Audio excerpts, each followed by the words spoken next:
Hello friends, आपको स्वागत है मेरे कंप्यूटर के वीडियो में। हम नेक्स्ट वीडियो में देखे थे कंप्यूटर के पार्ट 1, पार्ट 3, बेसिक का पार्ट 1, पार्ट 3, पार्ट 2, पार्ट 3 के बारे में देखे थे नेक्स्ट वीडियो में।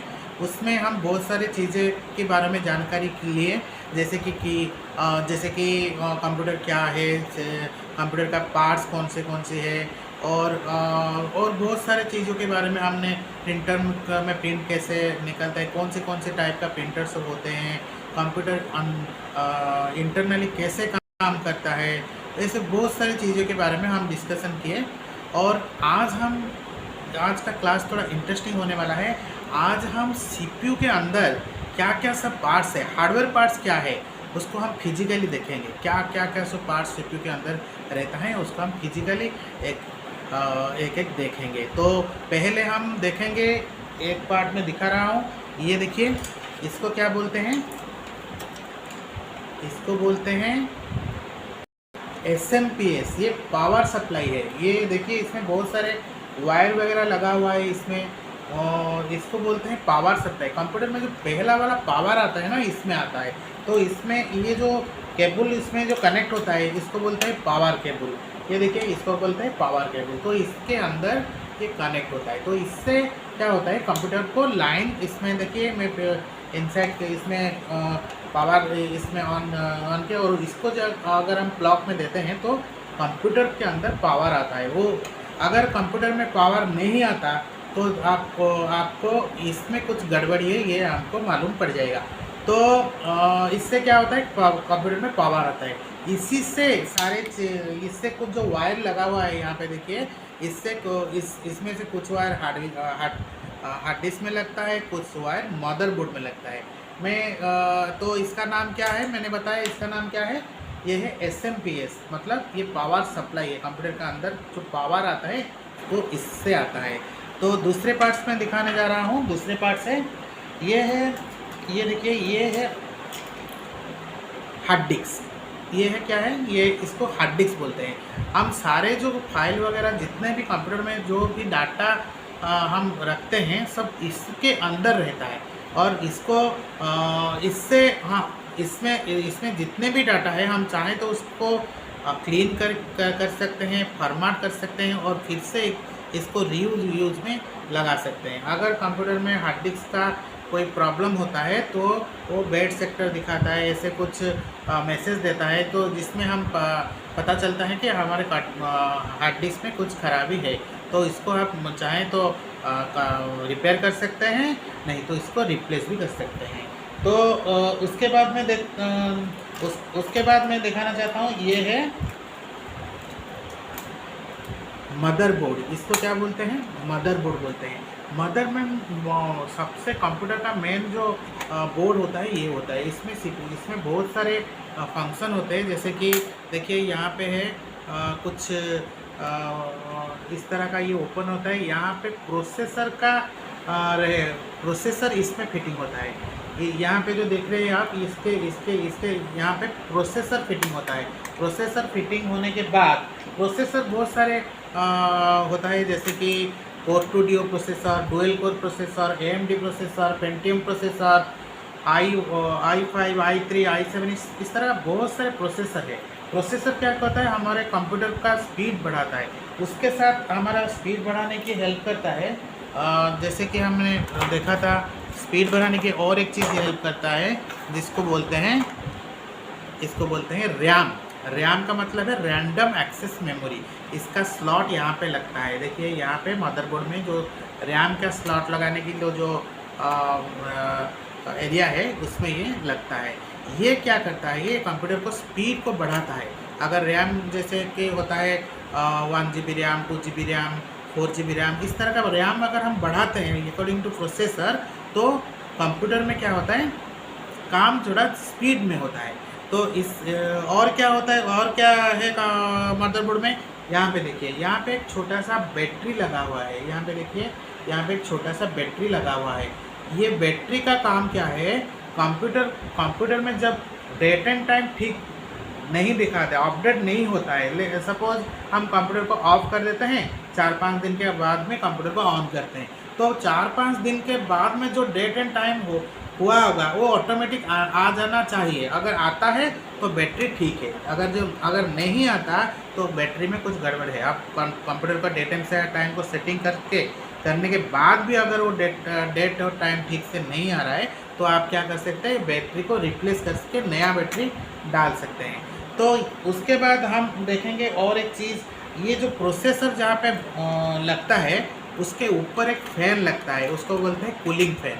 कूलिंग फ़ैन का काम क्या है, ये कंप्यूटर जब सीपीयू जब ऑन होता है ये ऐसे रोटेट करता है और उसका काम क्या है, कंप्यूटर को वो कूल करता है। वो अगर ये फ़ैन बंद हो जाता है और कंप्यूटर ऑन है लेकिन ये फ़ैन नहीं चल रहा है तो क्या होगा, कुछ समय बाद कंप्यूटर हैंग होकर बंद हो जाएगा। तो उसका प्रॉब्लम क्या है, अब हम इसको थोड़ा सा साफ करके उसको फिर से लगा सकते हैं। अगर उससे भी कंप्यूटर में ये नहीं घूमता, अगर स्लो घूमता है तो इसको भी रिप्लेस करके नया वाला कूलिंग फैन हम यहाँ पे लगा सकते हैं। तो ये सारे चीज़ मदरबोर्ड में रहता है और उससे एक इसमें एक डाटा केबल, इसे ऐसे डाटा केबल आता है, इस तरह का पोर्ट में ये फिटिंग होता है। ये ऐसे फिटिंग होके इसका अनदर पोर्ट जाता है हार्ड डिस्क में लगता है। तो इस तरह का हमारा मदरबोर्ड से हार्ड डिस्क को कनेक्शन आता है और पावर सप्लाई से कनेक्शन आता है मदरबोर्ड को। पावर सप्लाई में मैं दिखाया था, पावर सप्लाई में इस तरह का जो वायर्स वगैरह है यहाँ से कुछ स्लॉट लगता है, मदरबोर्ड में हमारा लगता है। तो इस तरह हम अगर कंप्यूटर को सही ढंग से अगर ठीक से फिटिंग करते हैं तो कंप्यूटर चलना शुरू हो जाता है। और फिटिंग करने के लिए आपको प्रॉपर नॉलेज होनी चाहिए। अगर प्रॉपर नॉलेज नहीं हो, रैम ठीक से नहीं लगा हो, थोड़ा लूज वगैरह हो तो वो शॉर्ट सर्किट हो सकता है और वो डैमेज भी हो सकता है। तो इसके लिए आपको नॉलेज लेना पड़ेगा। तो नॉलेज लेने के बाद ये आपको सेटिंग ठीक से आप फिट कर सकते हो।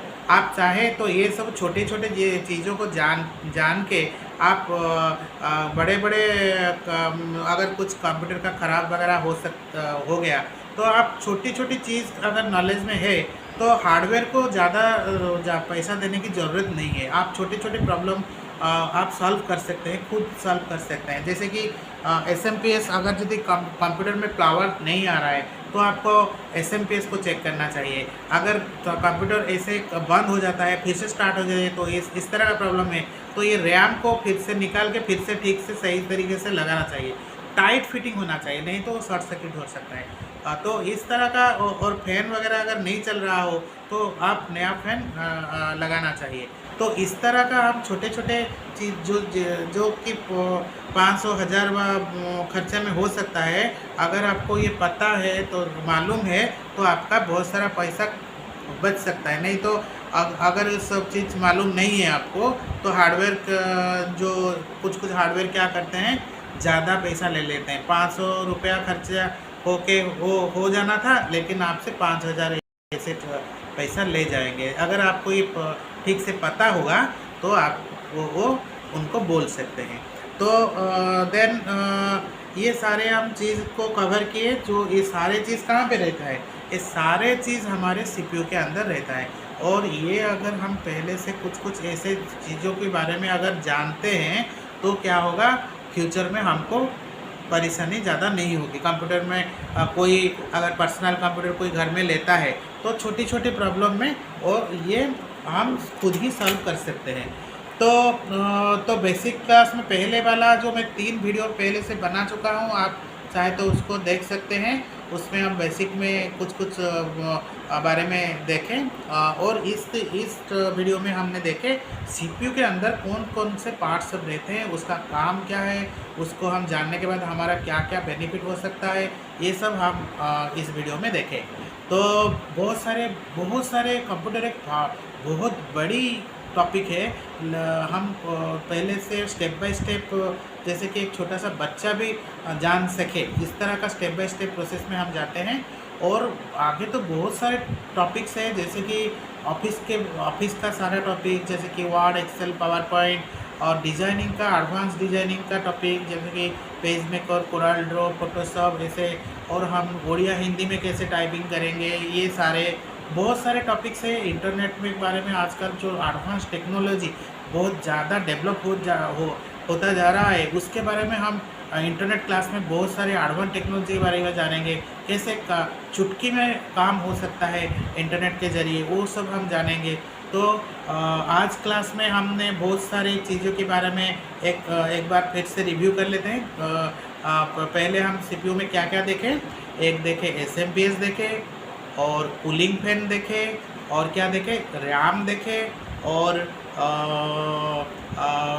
प्रोसेसर कैसे फिटिंग होता है वो भी देखे, और केबल डाटा केबल कैसे फिटिंग होता है वो देखे।